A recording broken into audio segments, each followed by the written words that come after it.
Ce qu'on appelle des plantes résilientes, ce sont des plantes capables de vivre et de tolérer des environnements assez difficiles. Ces plantes possèdent des caractéristiques qui leur permettent de survivre à divers stress, des stress tels que la sécheresse et les températures extrêmes par exemple.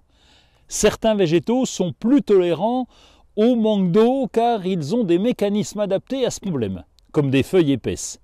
C'est le cas des plantes succulentes ou des cactées comme les agaves et toutes les espèces d'Opuntia que l'on connaît plus communément sous le nom de figuier de Barbarie.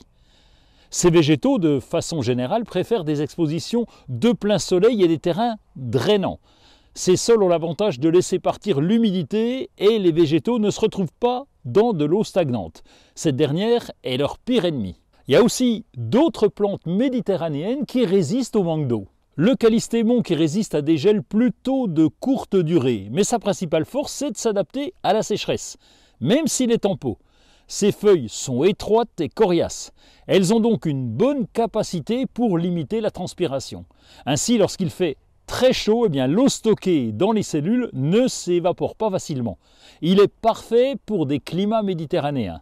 Et il y a même des succulentes et des cactées qui sont résistantes au froid. L'agave montana, c'est l'espèce la plus résistante justement à ce froid. Elle est capable de survivre à des températures allant jusqu'à moins 25 degrés. Du côté des Opuntia, le figuier de Barbarie, on l'appelle aussi Ficus indica, il résiste jusqu'à moins 5 degrés, alors que Opuntia fragilis, aussi connu sous le nom de cactus à raquettes, lui, il peut survivre à des températures allant jusqu'à moins 35 degrés et de longues périodes de gel, à condition toujours d'être dans un sol bien drainé.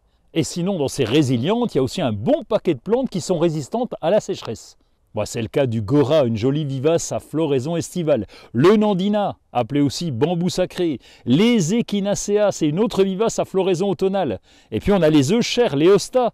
Alors ça, ce sont deux petites plantes vivaces. Les Cornus et les arbres à papillons qui en plus supportent très bien le froid. Si vous avez des plantes à installer au jardin, intéressez-vous aux plantes résilientes. Elles sont importantes surtout en période de changement climatique.